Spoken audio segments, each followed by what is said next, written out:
Welcome Sagittarius to your in-depth monthly horoscope for February 2024 for the Sun or the Ascendant. I'm going to give you a brief overview of what to expect, but please stay with me. I will explore in much greater depth all the ins and outs, particularly relevant to your sign. Now, this month is going to start with a big emphasis on resources, but at the heart of this month is a set of very intense energies that can see you with such a focus of willpower that I can't remember describing for your sign for many, many years. It's absolutely riveting stuff. Please stay with me as I unpack all of this for you. You can ascend above this zodiac broadcast and understand the power of more serious astrology. If you give me 3 pieces of your personal birth data, of time, date and place, or date and place if you don't know your time, I can produce for you your life roadmap report, your character analysis. This is the foundation for all of our interactions in our lives. We're not totally ruled by it. We can work with it and evolve, but understanding it gives us so many insights to the patterns that have played out in our life so far.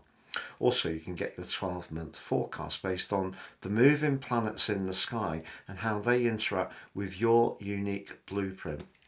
Also, if you order with the link below now, you can get 30% off, but you also get my Zodiac, Love, Chinese and Indian Year 2024 booklets totally free of charge. Please see the link below for more. So, Sagittarius, as you make your way into February, the Sun and Pluto have repositioned into the sign of Aquarius, which occurred on the 20th and the 21st of January.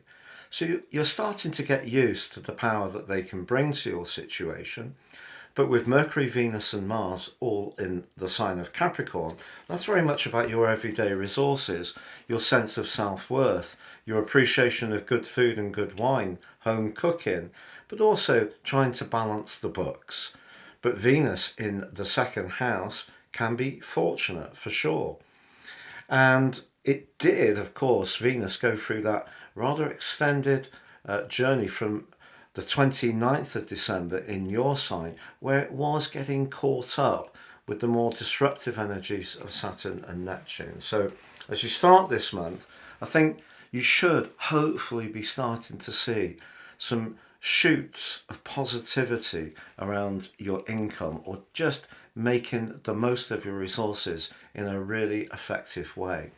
But on the 5th, the Sun in Aquarius, very much to do with your connections to others, your network, but certainly to do with your everyday world, is forging an awesome link to Chiron. Chiron is known as the wounded healer. Its glyph is the key. If we understand Chiron in our natal chart, we tend to be able to understand ourselves. But for you, Chiron in Aries, along with the North Node, is where you're going to showcase your talent, your charisma. Think of how you can use your words and communicational skills, because if you can use them effectively, on the 5th, it's going to give you a significant feel-good factor. It may even include some kind of connection to someone that you're quite sweet on. But the 5th also sees Mercury move into the sign of Aquarius. Mercury loves being in Aquarius. It's known as being exalted. You're going to see a speeding up in your situation. Mercury is very agile in the 3rd house. This is very Gemini-like. The sign of Aquarius is that network, but it's also about friendships. It can also be to do with our everyday community. That can be through the digital world, can be through the folks down the street. It just depends on your unique way of being with people. But it forges an intense alliance with Pluto straight away.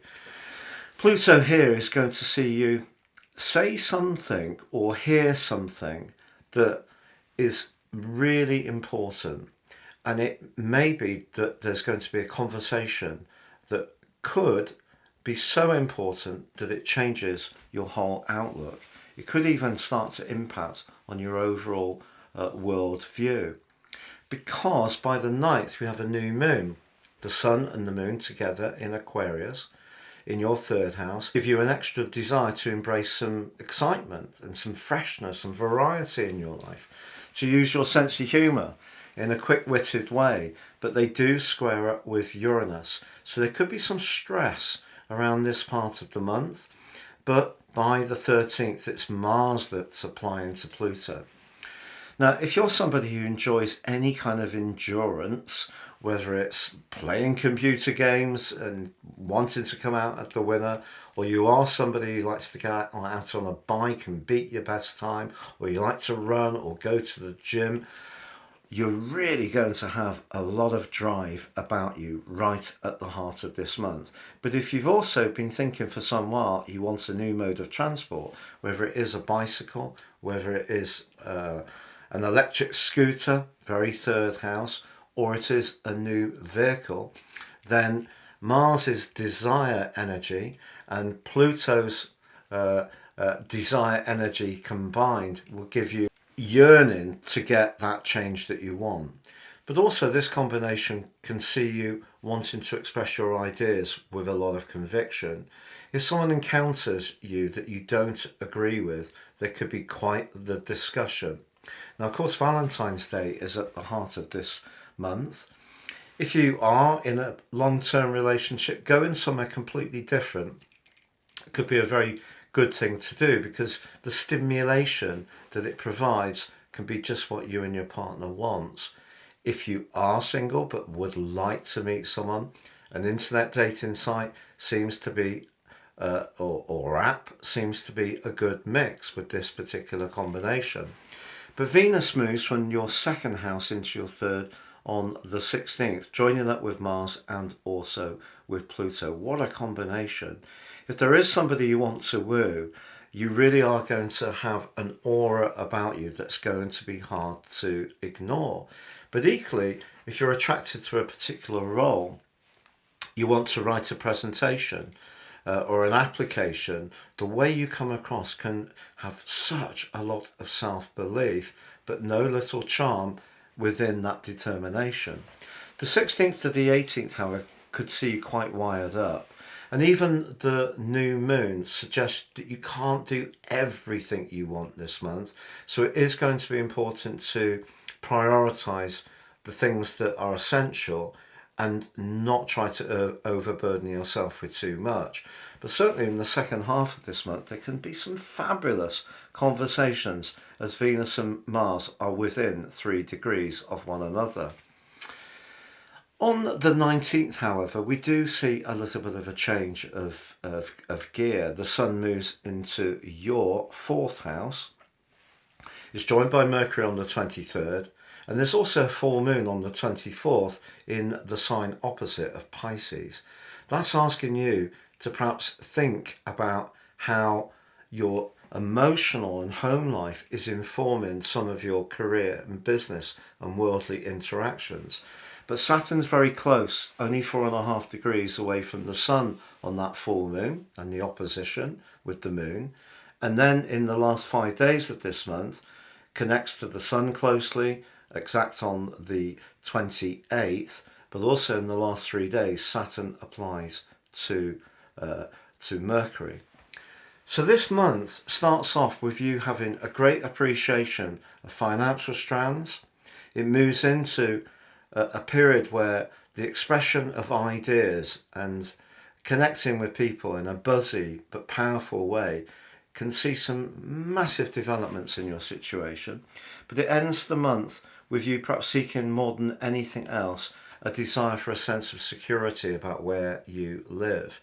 Now this seems very un-Sagittarian, but the journey began in 2012 with Neptune moving into Pisces, followed by Saturn last year on March the 7th. So this is the first time since then that the Sun is aligning with Saturn, but we also have Mercury in the mix as well. Some realities about where you live and how you live there may be something that you need to grapple with. But also, if these new ideas or these new business interests or the new mode of transport creating a lot of excitement, it's also important to have some down from that. So you may find yourself that much more reflective in the last 10 days of the month and just enjoying. Remember, February is a 29-day month this year, and just enjoying home pursuits, maybe some home cooking, do-it-yourself jobs, decluttering, maybe a little bit of improvement, home improvement, adapting your office, making sure your home world works really well. But there could also be some responsibilities in terms of looking after people within your family, maybe a bit of babysitting, taking a dog for a walk, maybe taking someone to an appointment. So there could be some more familial responsibilities at the end of this month. But I can assure you that at the heart of February, it will be so exciting. Do seize the moment.